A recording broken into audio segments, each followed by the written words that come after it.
maybe we could do a little shift here. Could you tell us a bit about what Blueprint's doing as an organization to help, support men and boys to break out of the man box? Maybe you could dive a bit into that. Blueprint is at the forefront of really thinking about how we can help men be better for themselves and better for their communities. And we do that in three primary ways. First of all, we try to do cutting edge research on what's happening with men and with boys and how, we can perhaps leverage change. So, for example, we're doing major research now on the positive role of fathers. And it's amazing how little research has been done on the positive role of fathers, whereas we feel fatherhood is a major opportunity for men to explore their own well-being and have a huge impact on their children and on families.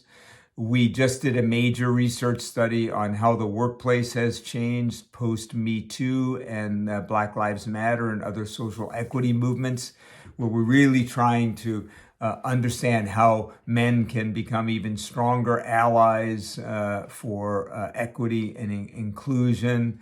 We've done research on fathers during COVID and how that impacted them. So first, we do research. Second, we create programs that really take men on a journey to explore what it means to be a man and how they can be better for themselves and better contributors for society.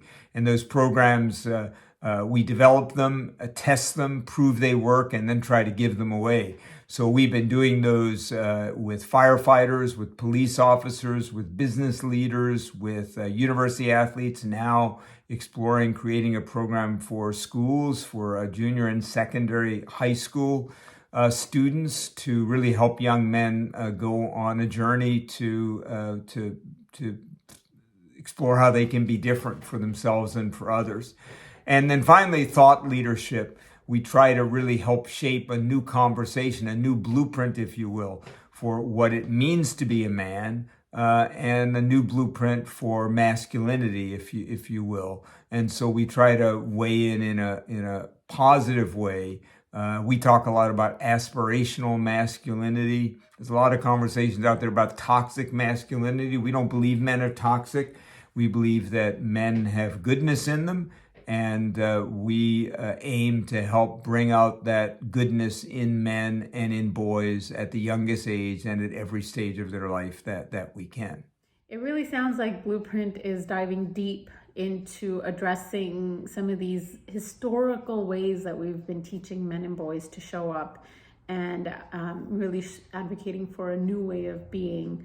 What are some ways that men and boys can practice aspirational masculinity and breakout? What are some tangible tools or skills they can adopt to break out of the man box? So how do we begin to break the hold of the man box? First of all, we have to talk about it. We have to have these kinds of conversations. Second of all, we really need men to not perpetuate misogynistic behaviors, to challenge behaviors and comments and actions that diminish women, that sexualize women. We need men to be in that conversation, to be challenging each other to do better. We really need to make it acceptable, if you will, for men to be weak, to ask for help, to not always be strong. And again, men and women, all genders, are governors on gender expectations, not just men. So we all have to be careful with our sons and daughters, with the men in our lives, to not feed the man box, if you will, but to encourage a different kind of behavior. And really role for us as fathers, especially to role model a healthy version of masculinity for our sons. Strong and a big heart, willing to be vulnerable, and being stoic when we need to be.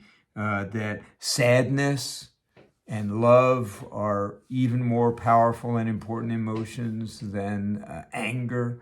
And so I think it begins in the family. It happens when we challenge each other. And, and maybe one final thing is men really need to be there for each other. Nathan Adrian, the Olympic gold medal swimmer, who's been one of our partners and champions on our work with athletes, talks about really checking in with each other. So you say to your buddy, hey, how are you? Well, I'm all right. No, how are you really? How are you really doing?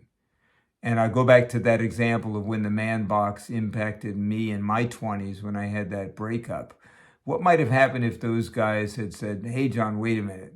How are you really? It sounds like you're really hurting. Tell me how you really are. So as men, we need to open up the doors for each other to express emotion and sadness and vulnerability. As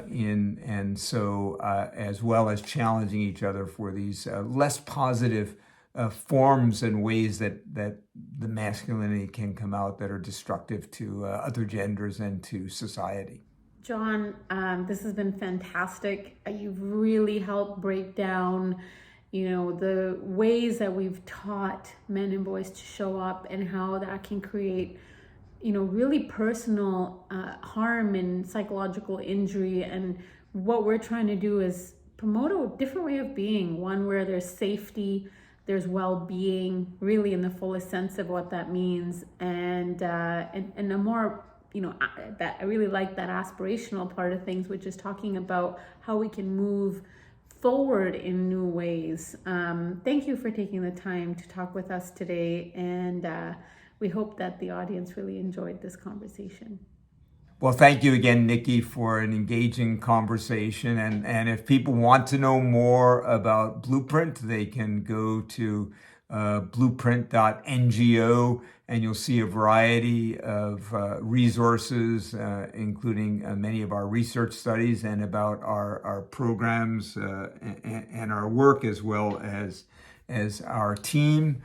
We'd love to have many of you connect with us, and we're always looking for people to engage with our work. We think that helping men become better for themselves and better for their families and better for communities is a major issue of our time. As we always say, men are suffering and men are contributing to suffering. And if we can do something about both of those things, it's going to make a big difference, not only for men, but for society. So thanks again for having me.